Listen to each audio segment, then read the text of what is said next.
बोलो कृष्ण कन्हैया लाल की, बजाओ ताली।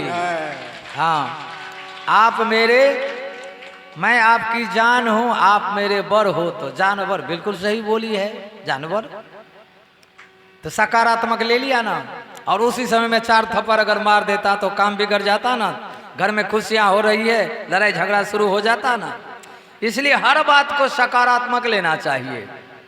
बोलो कृष्ण कन्हैया लाल की, राधे राधे गोविंद गोविंद, राधे राधे राधे, जय राधे राधे गोविंद गोविंद, राधे राधे राधे गोविंद गोविंद, राधे। जामवान कहने लगे महाराज, मणि तो पुत्री को दे दिया हूं, पुत्री से लेकर के आपको दूं ये भी उचित नहीं होगा। तो ऐसा करो, इसके साथ में आप विवाह कर लो और दहेज में आपको ये मणि मिल जाएगा। बस हो गया जंगल में मंगल। जामवंती के साथ विवाह करके भगवान वापस आए और गवाह भी लेके साथ में आए। प्रजा को बताया कि ऐसे ऐसे मैं ये मणि को लाया हूं, सत्राजीत को दिया। जैसे सत्राजीत को मणि दिया, लोगों को पता लग गया कि प्रसेंज को तो मार दिया था शेर ने, और भालू से युद्ध करके भगवान ये मणि लाया है। मिनटों में ही लोगों की विचार बदल गई। सारे के सारे सत्राजीत को गाली देने लगा कि खामखा द्वारकाधीश को चोर बता रहा था, ये तो बड़ा दुष्ट है। मिनट में ही प्रजा का मूड बदल जाता है। प्रजा का मूड बदलते देर नहीं लगती। ये इलेक्शन में आप लोग देखे होंगे, एक ही रातों रात में ऐसा मूड बदल जाता है कि जीतना होता है किसी को, जीत जाता है कोई और ही। 1 मिनट में प्रजा का मूड बदल गया। सत्राजीत को लोग गाली देने लगे। सत्राजीत भगवान के पास आके कहने लगे, प्रभु ये गाली कब तक रुकेगा? ऐसा करो, आप मेरे पुत्री के साथ में शादी कर लो और लोग गाली देना बंद करेगा, क्योंकि कहेगा आप तो रिश्तेदार हो गया। तो भगवान ने दूसरा विवाह सत्यभामा से किया था। बोलो कृष्ण कन्हैया लाल की। तीसरा विवाह, याद गिनती रखना, ये हो गए 3।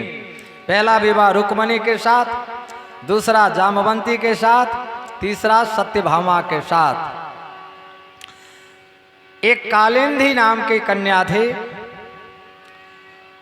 वह जमुना के किनारे में आकर तपस्या कर रही थी। भगवान अर्जुन से कहने लगे, देवी कौन है जरा परिचय लो। तो पूछा, देवी तुम कौन हो? तो अपना परिचय देती है, किस लिए यहाँ बैठी हो, कारण बताती है। अहं देवस्य सवितुर दुहिता पति मृक्षते विष्णु वरेण्यं वरदं तपः परममास्थितः। मैं सूर्य की पुत्री कालिंदी हूँ और मैं भगवान श्री कृष्ण से शादी करने के लिए ही तपस्या कर रहा हूँ। अर्जुन आए भगवान के पास, महाराज आपका ग्रह नक्षत्र अभी बहुत बढ़िया चल रहा है। क्या मतलब? वो कन्या तपस्या कर रही है आपसे शादी करने के लिए। भगवान बोले चलो परिचय कराओ, कर लेता हूँ शादी। और भगवान चौथे शादी किया कालिंदी के साथ में। 5वें शादी मित्रविंदा के साथ में किया। मित्रविंदा का पति, मित्रविंदा का पिता दुर्योधन से शादी करना चाहता था, लेकिन भगवान जाकर के स्वयंवर में हरण करके ले आए और 5वां विवाह मित्रविंदा के साथ हुआ। छठा विवाह नग्नजीती सत्या नाम की कन्या, उसके पिता स्वयंवर रचा और स्वयंवर में शर्त यही रखा कि बड़े बड़े बैल, बड़े ही बलिष्ठ बैल, 7 बैल है और 7 बैल को एक ही साथ जो नाथ देगा उसी से मैं इस कन्या की शादी करूंगा। भगवान ने 7 रूप बनाए और 7 रूप बनाकर 7 बैल को एक ही साथ नाथ करके और सत्या के साथ में शादी किया। कितने हो गए? हाँ, जे सुने थे वैसे ने गिनती याद रखवे, आज गोप मारे थे वे थोड़े याद रख। कितने हो गए? 6। 7वां विवाह भगवान भद्रा के साथ किया और 8वां विवाह लक्ष्मणा के साथ। बोलो कृष्ण कन्हैया लाल की जय। भगवान को पता लगा कि भौमासुर का एक दानव जो भूमि पुत्र था, नाम भौमासुर पड़ा, वह जितने राजा को जीतता था उस राज के सारे कन्याओं को कैद करके रखता था। उसके कैद में, भौमासुर के कैद में 16,100 कन्या थी। भगवान को पता लगा तो भौमासुर के ऊपर चढ़ाई किया। मूर नाम का एक दानव उसके किला की चाकेबंदी करता था, चौकीदारी करता था। पहले भगवान मूर को समाप्त किया। उस दिन से भगवान का एक नाम और पड़ा, मुरारी। बोल मुरारी भगवान की जय। भौमासुर को समाप्त करके 16,100 कन्याओं को बाहर किया। सब के सब हाथ जोड़ करके कहने लगे, महाराज अब हम कहाँ जाएं? हम तिरस्कृत हो गए हैं। कई वर्षों से भौमासुर के कैद में रहते हुए अब मुझसे कोई राजकुमार शादी नहीं करेगा। पिता के यहाँ किस मुख से जाऊं? तो या तो आप मुझे वरण कर लो या हम सारे के सारे आत्महत्या कर लेंगे। भगवान कहते हैं कोई बात नहीं, चलो। और सुखदेव बाबा कहते हैं कि परीक्षित एक ही मुहूर्त में भगवान ने 16,100 कन्याओं के साथ में शादी किया। बोलो कृष्ण कन्हैया लाल की जय। अब भगवान की पत्नियां कितने हो गई? कौन कौन बता सकते हो? हाथ उठाओ। हाँ, 16,108। और ध्यान देना, भगवान के बच्चे कितने हुए? प्रत्येक पत्नी से भगवान को 10-10 बेटा और एक बेटी। भागवत में लिखा हुआ है कि प्रत्येक पत्नी से 10-10 बेटा और एक बेटी। 18 पुत्र भगवान के महारथी हुए थे, सबके नाम है। अब जोर लेना कि भगवान के कितने पुत्र थे, कितना बड़ा परिवार भगवान का। एक दिन नारद जी विचार करते हैं कि इतने बड़े परिवार में भगवान रहते कैसे हैं। तो एक महल में नारद जी झांक के देखा, भगवान प्रत्येक महल में अपने पत्नियों के साथ बैठे हैं। कहीं पर चौपर खेल रहे हैं, कहीं पर भोजन कर रहे हैं, कहीं हंसी मजाक कर रहे हैं। एक महल में झांक करके नारद जी ने देखा, नारद जी का माथा घूम गया। भगवान यहाँ कहते हैं, नारद जी को बेटा कह करके संबोधित कर रहे हैं। बेटा, मेरे लीला को देख करके तेरे पिता ब्रह्मा भी चक्कर में पड़ गए। अब तुम अगर चक्कर में पड़ गया तो कोई बड़ी बात नहीं। बोलो कृष्ण कन्हैया लाल की। अब भगवान कृष्ण एक बहुत सुंदर बात अपने पत्नी रुक्मणी से कहते हैं। 5 मिनट में रखता हूं, फिर आगे कथा बढ़ाता हूं। एक दिन भगवान विचार करते हैं कि ये सारे देवियां जब हंसती है तो भी इसके चेहरा देख लिया, और जब ये नाराज होती है तो भी देख लिया। क्योंकि आए दिन कोई ना कोई पत्नी भगवान से नाराज होके गाल फुला के बैठ ही जाती थी। हर नारी अपने पति के पास में कोई ना कोई कारण से गाल फुलाती है, सब कोई फुलाती है। आए दिन कोई ना कोई पत्नी नाराज होती रहती थी, परंतु एक पत्नी ऐसी थी जो कभी नाराज नहीं हुई। उसका नाम आप लोग जानते होंगे, हाथ उठाओ। हाँ, रुक्मणी। रुक्मणी भगवान से कभी नाराज नहीं हुई। भगवान विचार करते हैं कि एक बार इसे नाराज करके देखो, जब ये रूठ जाएगी तो ये कैसे लगती है, थोड़ा देखो तो सही। तो भगवान ऐसी ऐसी कुछ बातें कहते हैं, लेकिन रुक्मणी नहीं रूठती है। कई दिन बीत गया तो एक दिन भगवान खुद ही गाल फुला के बैठ गए। भगवान खुद गाल फुला के बैठ गए। रुक्मणी विचार करती है कि हो ना हो मेरे से कोई कुछ गलती हुई है। भगवान के पास जाकर कहती है, महाराज मेरे से कोई गलती हुई है कि आप एकदम गुमसुम बैठे हो। बहुत देर के बाद भगवान लंबी सांस लेते हुए कहते हैं, रुक्मणी मैं यही सोच रहा हूं कि तुमने मुझसे विवाह क्यों की। रुक्मणी विचार सोचने लगी कि क्या बात है कि भगवान आज पूछ रहे हैं, जबकि 11 बच्चे हो चुके हैं, आज पूछ रहे हैं कि तुमने मुझसे शादी क्यों की। भगवान कहते हैं, देखो तेरा और मेरा जोड़ी नहीं मिलता है, क्योंकि तुम गोरी हो, मैं काला हूं। मेरे में कोई गुण नहीं है और माता पिता का कोई ठिकाना नहीं। कोई कहता है कि देवकी वसुदेव का पुत्र है, कोई कहता है कि यशोदा नंद का पुत्र है। माता पिता का भी ठिकाना नहीं। काम भी अच्छा नहीं, चोरी करता था इसलिए लोग मुझे चोर भी कहता है। तुम कहोगी बलवान, तो बलवान भी नहीं हूं मैं, रण छोड़ के भागा हूं, इसलिए एक मेरा नाम रणछोड़ है। तो मेरे में तो कोई गुण नहीं है, तो तुमने मुझसे शादी क्यों की। अगर तुम कहोगी कि हमारे माता पिता ने आपको पसंद किया, तो तेरे माता पिता ने तो शिशुपाल को पसंद किया था, फिर तुमने मुझसे शादी क्यों की। सुनते ही रुक्मणी नाराज नहीं हुई, बेहोश हो गई। और जैसे बेहोश होके गिरने लगी तो कहते हैं भगवान 4 भुजा धारण किए। 2 भुजा से रुक्मणी को संभाले और तीसरी भुजा से रुक्मणी के चेहरे पर पानी छिड़का और चौथे भुजा से रुक्मणी के चेहरे पर हवा करने लगे, पंखा करने लगे। रुक्मणी जब होश में आई तो भगवान बहुत सुंदर बात कहते हैं, अरे रुक्मणी, थोड़ा सा मैं हास परिहास किया तो तुम इतनी बेहोश हो गई। अरे गृहस्थियों के घर में यही सबसे बड़ा सुख है। अयं ही परमो लाभो गृहेषु गृहमेधिनाम।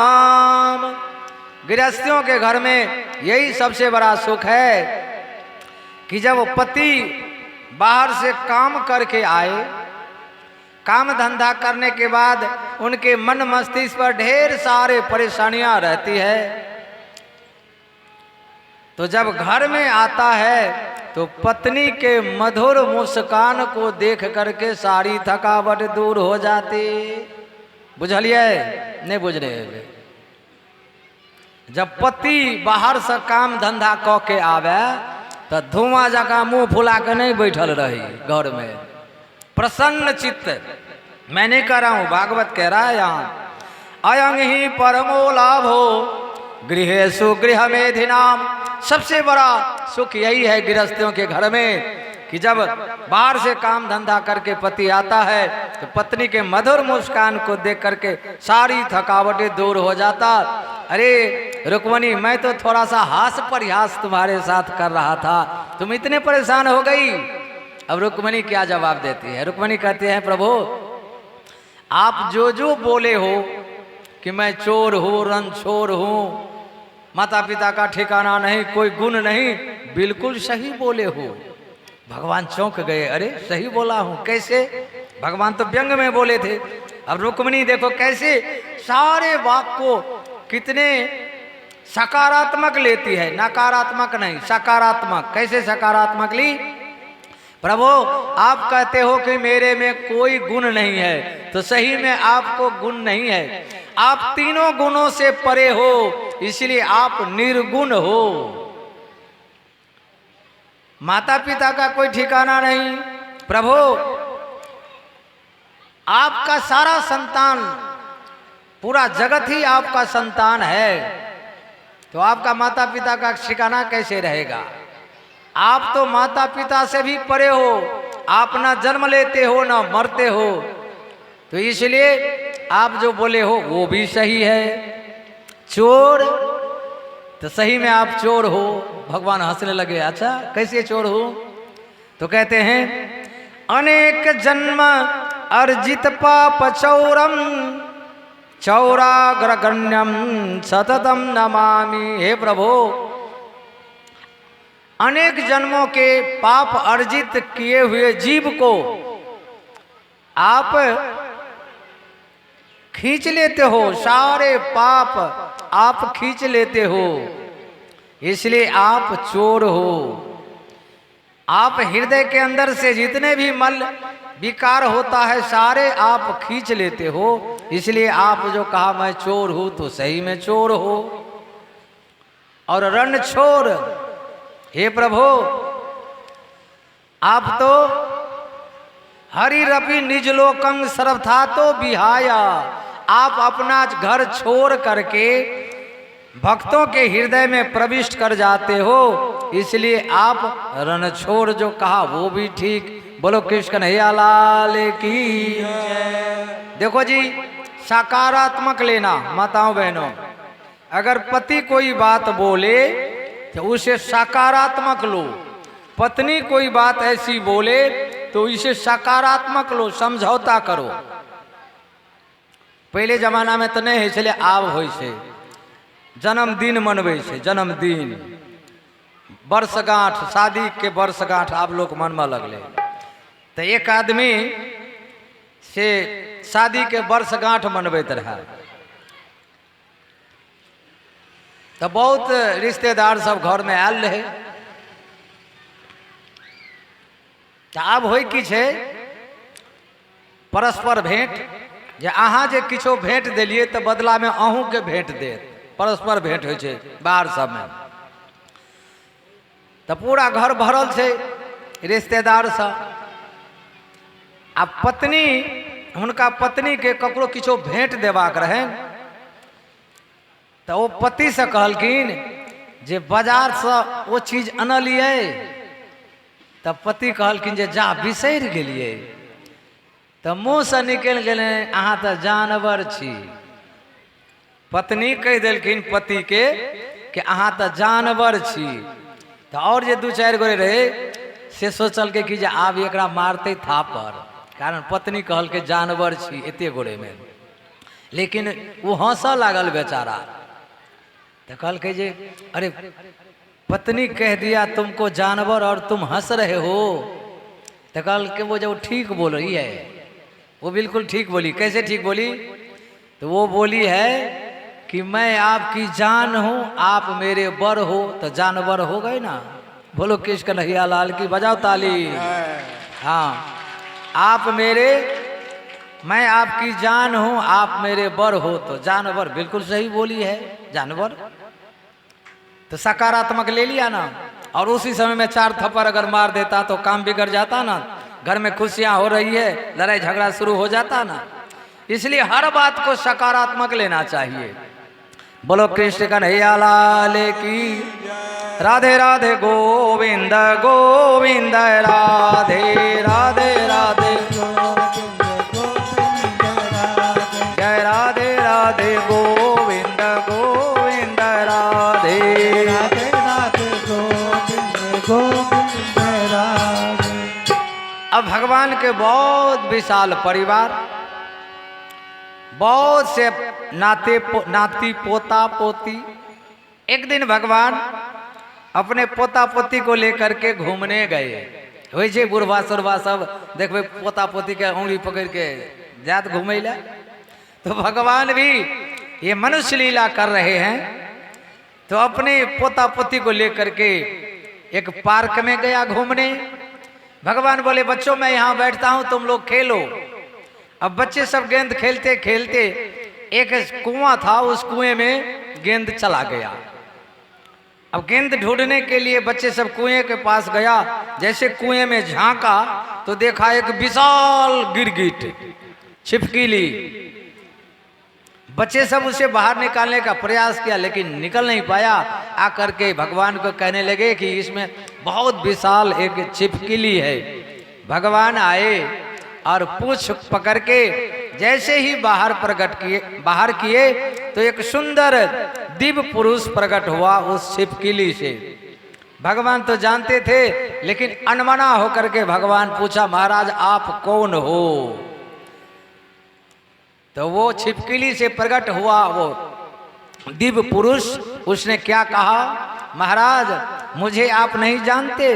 देखो जी, अंदर में जो भाव रहेगा मुंह से निकल ही जाता है। अंदर में थोड़ा सा अभिमान था, क्योंकि बहुत बड़ा दानी था वो, तो अभिमान था, इसलिए वो क्या कहते हैं, नृगो नाम नरेंद्रो अहम इक्ष्वाकु तनयः प्रभो। महाराज अगर दानियों का नाम आप सुने होंगे तो उसमें मेरा नाम जरूर सुने होंगे। मैं इक्ष्वाकु वंश का राजा नृग हूं। तो भगवान कहने लगे, तो फिर गिरगिट क्यों बन गया भाई, इतना बड़ा दानी है तो गिरगिट क्यों बन गया। तब अपनी सारी कथा सुनाया, महाराज मैं गाय का दान करता था। कितने गाय का दान किया, वो हंसने लगा, भले ही